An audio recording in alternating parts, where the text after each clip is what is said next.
Bonjour mes chers amis et bienvenue. Je suis heureuse de vous retrouver et j'espère que vous allez tous très bien. Cette semaine est très particulière puisque le 5 juin a lieu la pleine lune avec une éclipse lunaire. Alors j'ai envie de vous parler de ce que représente une éclipse lunaire. J'ai déjà fait une vidéo à ce sujet, mais bon, je vais vous redonner succinctement les explications de ce que représente une éclipse. Alors une éclipse, cela a toujours été considéré depuis la plus haute antiquité comme une période difficile à vivre, avec des choses qui allaient se produire dans les mois qui allaient suivre l'éclipse, par exemple notamment de grandes perturbations météorologiques. Alors celle-ci arrivait en règle générale quelques mois après. Si vous vous souvenez des éclipses de juillet et août 1999, quelques mois après celle de l'éclipse solaire du 11 août, dans la soirée qui a suivi Noël, une gigantesque tempête a traversé la France d'ouest en est, suivant le trajet de l'éclipse du Soleil, qui avait donc, dont le chemin était passé par la France. Bien sûr, toutes les éclipses n'ont pas ce genre d'effet. Le thème de cette éclipse de 99 était particulièrement tendu et problématique.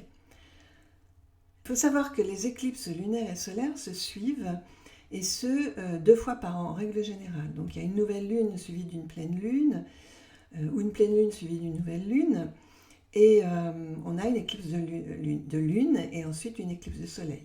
Donc ce mois de juin est marqué par 2 éclipses. La première, ce 5 juin, qui est lunaire, et l'éclipse de soleil aura lieu à la nouvelle lune du 21 juin, jour du solstice d'été, qui je pense aura une intensité beaucoup plus forte puisque le solstice représente le moment où le jour est le plus long dans l'année, donc où le soleil est à son plein potentiel. Donc s'il s'éclipse, eh bien ça a une signification et pas des moindres. Alors que peut-on dire de la signification d'une éclipse de lune ? Bon, la lumière de la lune sera cachée, elle va donc disparaître à nos yeux pendant un certain temps. Et le moment où la lune est la plus éclairée, c'est bien sûr le moment du mois où elle nous permet de prendre conscience, de comprendre quelque chose, de recevoir aussi les fruits de ce que nous vivons à la nouvelle lune. Nous entendons beaucoup parler qu'il est important de lancer son intention, si on a un projet par exemple, ou qu'on a envie vraiment de réaliser quelque chose, eh bien de le faire à la nouvelle lune pour obtenir des résultats à la pleine lune. Donc une éclipse nous coupe d'une possibilité de prendre conscience. Elle peut réveiller des émotions enfouies ou bien nous couper de quelque chose ou quelqu'un, ou nous permettre, ou alors nous obliger à en terminer avec une situation. Ça peut être une relation, une expérience. Je précise bien que nous ne sommes pas tous concernés par les effets d'une éclipse. C'est pour ça qu'il ne faut pas surtout psychoter dès qu'il y a une éclipse qui arrive. Il faut pour cela que la position de la Lune au moment de l'éclipse et ou de l'axe Soleil-Lune, puisque là en l'occurrence c'est une pleine Lune, fasse réagir des énergies dans notre thème natal, qu'elle se situe par exemple sur une ou plusieurs de nos planètes, ou sur un axe des nœuds lunaires, ou sur l'ascendant, sur un descendant, un milieu de ciel, sur notre lune noire natale, ou bien Chiron, et le secteur de notre vie dans lequel cette éclipse se produit sera forcément impacté par elle. Alors ça va créer quoi ? Des perturbations émotionnelles qui peuvent aller jusqu'à la fin d'une situation, l'arrêt d'une relation ou une remise en question totale d'une tranche de vie. L'effet d'une éclipse se fait sentir pendant plusieurs mois. Plus le nœud sud ou le nœud nord, parce qu'en fait une éclipse se produit lorsque l'axe des nœuds se trouve très proche du soleil ou de la lune. Alors plus le nœud sud ou le nœud nord se trouve proche du soleil ou de la lune, plus l'éclipse est puissante. Dans le cas qui nous occupe du 5 juin, cette éclipse de lune se trouve à séparer du nœud sud en Sagittaire de 14 degrés. Alors on ne peut pas parler d'une éclipse très forte, parce que 14 degrés, c'est vraiment limite pour une conjonction en astrologie. Mais nous verrons ce que cela va donner pour l'éclipse de soleil et des énergies du 21 juin. Je dois dire que je n'ai pas encore eu le temps de monter le thème. Alors voilà quel secteur de votre vie l'éclipse va concerner selon votre signe et votre ascendant. Alors si la lune se situe dans votre maison 1, et ça c'est si vous êtes Sagittaire ou ascendant Sagittaire, il s'agit de l'image que vous renvoyez au monde qui va être touchée, ou votre autonomie, ou bien votre place. Si elle se situe dans votre maison 2, c'est que vous êtes scorpion ou ascendant scorpion, l'éclipse va peut-être toucher votre plan matériel, le domaine de vos acquis, de vos finances, mais aussi de vos attachements. L'éclipse dans le domaine de la communication, la maison 3, si vous êtes balance ou ascendant balance, va donc concerner le domaine des frères et sœurs, de la communication, des échanges, des déplacements. Si l'éclipse se produit dans le domaine de la maison 4, c'est que vous êtes vierge ou ascendant vierge. Et là, ça va concerner le secteur de votre foyer, de votre famille, le secteur de vos racines, ça peut être votre maison. Si vous êtes lion ou ascendant lion, l'éclipse va donc concerner le domaine qui est en relation avec votre signe du lion ou ascendant lion, qui est le domaine de la maison 5, et qui concerne votre créativité, les enfants, vos amours et vos plaisirs. Si vous êtes cancer ou ascendant cancer, l'éclipse lunaire va toucher votre maison 6, le domaine du travail, de la vie quotidienne. Ça concerne votre façon de vivre au quotidien, votre organisation, mais aussi votre santé. Si vous êtes gémeaux ou ascendant gémeaux, l'éclipse va se produire dans votre maison 7, la maison du couple, de la relation à l'autre, votre besoin d'harmonie et d'équilibre, d'échange, de partage aussi avec les autres. Si vous êtes taureau ou ascendant taureau, c'est votre domaine des possessions, des finances, des passions et de la transformation qui sera touché par l'éclipse. L'éclipse de lune aura lieu dans le domaine de la connaissance, des études, des voyages lointains, des valeurs et des principes, si vous êtes bélier ou ascendant bélier. Il faut savoir que c'est aussi la maison de la justice, de la loi, mais aussi de la foi, dans le sens de croyance religieuse.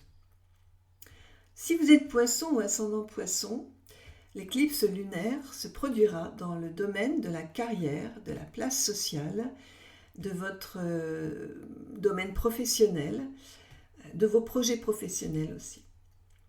Si vous êtes Verseau ou ascendant Verseau, l'éclipse se produira dans le domaine de la maison 11, la maison de la liberté, des amis, des projets, du futur. Et enfin, si vous êtes Capricorne ou ascendant Capricorne, le domaine touché par cette éclipse sera celui de votre vie intérieure, de vos rêves, mais la maison 12, c'est aussi la maison des choses cachées, des secrets, voire même de la trahison. Pour les personnes qui connaissent l'astrologie, regardez ce qui se situe aux alentours du 5e au 25e degré Sagittaire. Qu'est-ce que vous avez à cet endroit de votre thème? Est-ce que vous avez des planètes? Est-ce que vous avez un ascendant ou bien un nœud sud ou nœud nord, Chiron, la lune noire?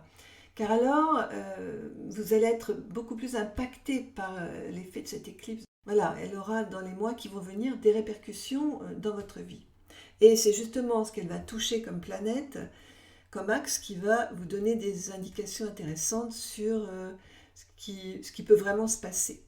En tout cas, ce que cette éclipse va faire remonter émotionnellement dans votre vie.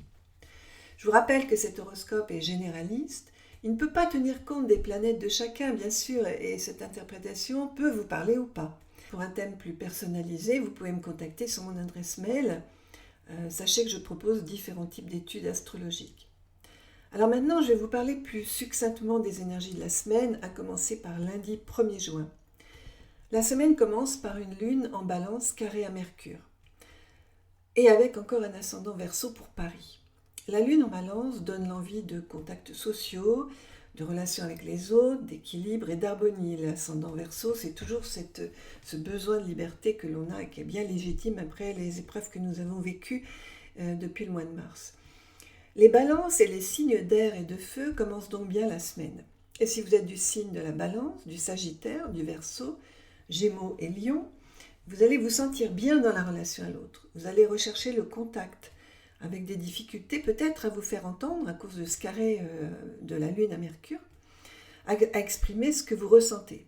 Mercure est en Cancer, alors c'est vrai qu'il permet de communiquer ses ressentis, de comprendre les choses en profondeur, d'écouter ses émotions, de faire passer les messages de façon empathique, de ressentir aussi les choses qu'il dit, En fait, Mercure en Cancer donne vraiment envie de bien échanger dans le foyer, la famille. Et ça, c'est très bon pour vous, signes d'eau et de terre. Alors, si vous êtes du premier décan, du signe du Cancer, de la Vierge, du Scorpion, des Poissons et du Taureau, c'est très positif pour vous. Certes, il vous est demandé de ne pas trop intellectualiser les choses, de ne pas vous couper de votre ressenti et de vos émotions, Mercure carré la Lune toujours, mais vous avez de bonnes énergies intuitives qui sont à votre disposition avec ce Mercure sextile à Uranus et qui vont vous aider à avoir des idées nouvelles. Ça peut aussi vous permettre de bien nuancer vos propos en étant capable de changer d'avis ou d'opinion aussi, de vous remettre en question. Pour les béliers, la lune en balance s'opposant à Chiron et à la lune noire peut vous mettre dans des états émotionnels pas trop faciles à vivre en début de semaine. Et pour les capricornes, vous risquez de vivre des tensions dans la communication, dans la relation à l'autre. Il se peut que vous vous sentiez un peu nerveux avec Mercure qui s'oppose à votre signe.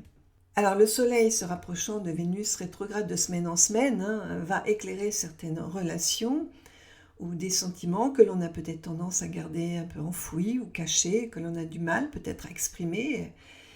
Alors cela va bien évidemment concerner les Gémeaux du deuxième décan, et c'est plutôt positif aussi pour les deuxièmes décans des Lions, Balance, Verseau et Bélier.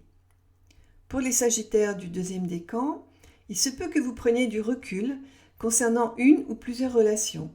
Il faut trouver un équilibre entre votre volonté et vos sentiments. Il faut dire qu'avec l'éclipse lunaire, émotionnellement, ça peut vous perturber prioritairement, on va dire, puisque c'est dans votre signe que ça se situe et dans le deuxième décan.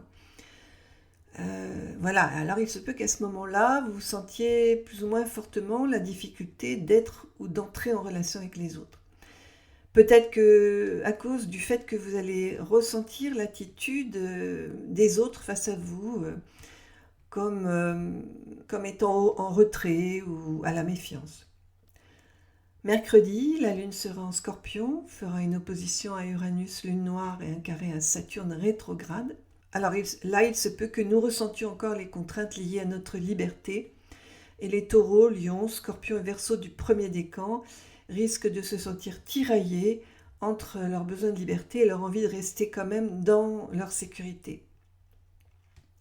Mars se rapproche de Neptune, il est à 8 degrés de Neptune, et carré au Soleil et Vénus rétrograde. Alors ça, c'est plutôt très inspirant, un Mars conjoint Neptune pour les deuxièmes décans des Poissons, Taureaux, Cancer, Scorpions et Capricorne, qui vont se sentir de plus en plus intuitifs et inspirés.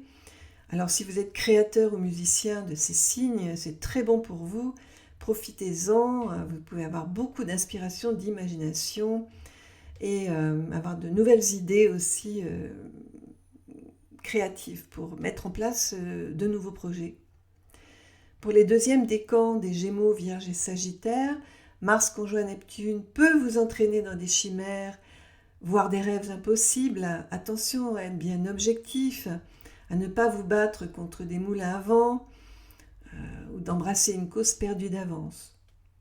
Voilà mes chers amis, j'ai fait un tour d'horizon rapide.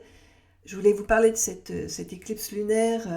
Voilà, j'ai un peu zappé, il faut le dire, lors de l'interprétation de la pleine lune du 5 juin.